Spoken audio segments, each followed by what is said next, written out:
శ్రీ గురుభ్యో నమ. శ్రీ మహాగణాధిపతయే నమ. ఇక మిథున రాశి వారికి ఈ జనవరి నెలలో మిథున రాశి వారికి కనుక మనం చూసుకున్నట్టయితే శత్రుబాధ ఎక్కువగా ఉండడానికి ఆస్కారం ఉంది. అనవసరంగా డబ్బు ఖర్చు పెట్టడానికి యుగం కనబడుతూ ఉంటుంది.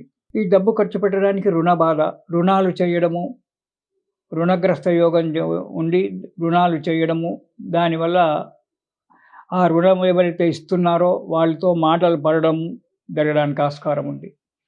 అంతేకాకుండా కొన్ని అశుభ వార్తలు వినడానికి కూడా ఆస్కారం జరగడానికి ఉంది. ఇకపోతే మొదటి వారం బలహీనత, మనోబలహీనత, శారీరక బలహీనత రెండు కూడా ఉంటాయి ఈ జనవరిలో మిథున రాశి వారికి. మనసు బలహీనమైనప్పుడు శరీరము అనుకోకుండానే బలహీనమైపోతుంటుంది. కాబట్టి మనోధైర్యం ఎప్పుడైతే ఉంటుందో అప్పుడు శారీరకంగా బలం అది దానంతట అదే వస్తుంది. దాని గురించి ఏదో తినాలి, మందులు తాగాలి, విటమిన్ బిలు, విటమిన్ సిలు అవన్నీ ఏవో తాగాలని లేదు. మనోధైర్యం కనుక ఉన్నట్టయితే తప్పకుండా శారీరక బలం వస్తుంది, అనుకున్న పనులు నిలుగుతాయి. బలహీనతనే కాకుండా మనోవిచారం, ఎప్పుడో జరిగినటువంటి ఒక విషయాల గురించి ఆలోచిస్తూ కూర్చోవడం, కార్యభంగం. ఈ ఆలోచించడం వల్ల చేసేటువంటి ఒక పని సక్రమంగా చేయకపోవడం వల్ల కార్యభంగం కలగడం జరుగుతుంది. కార్యవిఘ్నం కాదు, కార్యభంగం అంటే మధ్యనే పని చేస్తూ మధ్యన పని భంగం కావడం, ఆగిపోవడం. దీంతో పాటు మనశ్చాంచల్యంగా ఉండడం వల్ల దుష్ట సహవాసం, దుర్మార్గుల చేత స్నేహితం చేయడము, వారు చెప్పిన మాటలు వినడము, వారి వల్ల కూడా కొంత డబ్బు నష్టపోవడము, అపకీర్తి రావడము సంఘంలో, ఇలాంటివి జరగడానికి ఆస్కారం ఉంది మిథున రాశి వారికి జనవరి మొదటి వారంలో.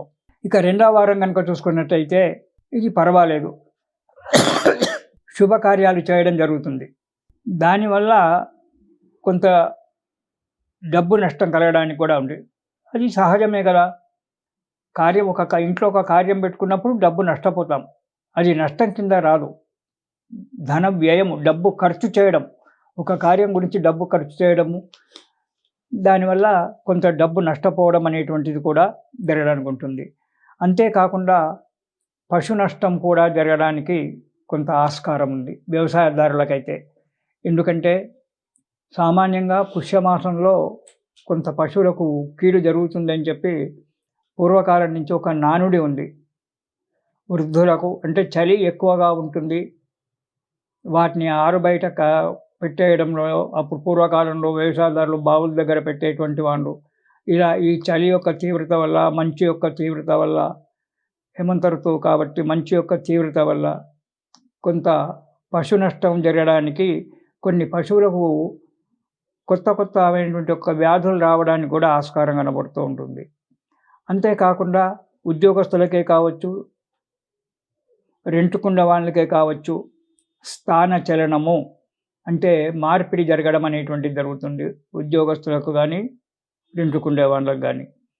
ఇలా కొంత రెండవ వారంలో కొంత మంచి ఫలితాలు లేవు. మనస్సును గట్టిగా పెట్టుకొని అడుగు ముందుకు వేయాల్సి వస్తుంది. ఇక మూడవ వారం కనుక చూసుకున్నట్టయితే అధిక విచారం.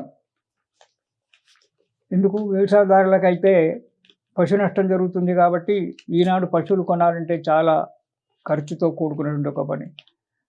దానివల్ల మనోవిచారం. ఉద్యోగస్తులకైతే ఆఫీసులో ఒత్తిడి వల్ల కావచ్చు, ఇతరత్ర వాటి వల్ల కావచ్చు. వ్యాపారులకు వస్తే వ్యాపారం సరిగ్గా జరగకపోవడమో, నష్టం రావడమో, దానివల్ల మనోవిచారం అధికంగా ఉంటుంది, అనారోగ్యం ఏర్పడుతుంటుంది, అనుకోని కష్టములు రావడం అనేటువంటి కూడా జరుగుతుంది ఈ మూడవ వారంలో మిథున రాశి వారికి. యత్నకార్య విఘ్నం, ప్రయత్నించేటువంటి ఒక కార్యం జరగకపోవడము, మనోవిచారము, అధిక శ్రమ, దానివల్ల అనారోగ్యము అనేటువంటివి రావడానికి, కొన్ని అనుకోని కష్టాలు కూడా రావడానికి ఆస్కారం ఉంది మూడవ వారంలో మిథున రాశి వారికి. ఇక 4వ వారం కనుక చూసుకున్నట్టయితే కొంతవరకు పర్వాలేదు. ఆరోగ్యం కొంచెం మంచిగా అవుతుంది. సుఖ సంతోషాదులతో ఉంటారు. నూతన వ్యక్తులచే పరిచయం ఏర్పడము, వారి వల్ల కొద్దిగా వారి యొక్క సహాయం వల్ల కావచ్చు, వారి యొక్క సలహాల వల్ల కావచ్చు, కొన్ని కష్టాలు తొలగడానికి ఆస్కారం ఏర్పడుతూ ఉంటుంది. ఇలా మిశ్రితంగా ఉన్నది కాబట్టి ఈ మిథున రాశి వారికి, ఈ రాశివారు ఈ నెలలో కష్టం అనుకోకుండా దత్తాష్టకం చదవండి. దత్తాత్రేయ స్తోత్రం ఏదైనా పర్వాలేదు. ఆ దత్తాత్రేయ స్వామి యొక్క దత్తుని యొక్క సేవలో ఉండండి. మీకు వీలైతే గానగాపురం వెళ్ళి దత్తుని దర్శించి రండి. కాబట్టి ఆ దత్తాత్రేయుని యొక్క అనుగ్రహం పొందండి. మీకు వీలైతే ఈ మిథున రాశి వారు రేపు వచ్చేటువంటి ఒక అష్టమి, అనఘాష్టమి అంటారు, ప్రధాన అనఘాష్టమి అంటారు. అంటే 23వ తారీఖు సోమవారం నాడు అనఘాష్టమి నాడు ఆ దత్తుని యొక్క సేవ చేసుకోవడము, ఎక్కడైనా దేవాలయాలలో అనఘాష్టమిలు వ్రతాలు చేస్తూ ఉంటే వాటిలో పాల్గొనడము అనేటువంటిది చేయండి. దానివల్ల కష్టాలకు దూరం అవుతుంది. అలాగే ప్రతిరోజు కూడా దత్త స్తోత్రం పారాయణం చేస్తూ ఉండండి. శుభంగా ఉండండి. ఇది శుభం.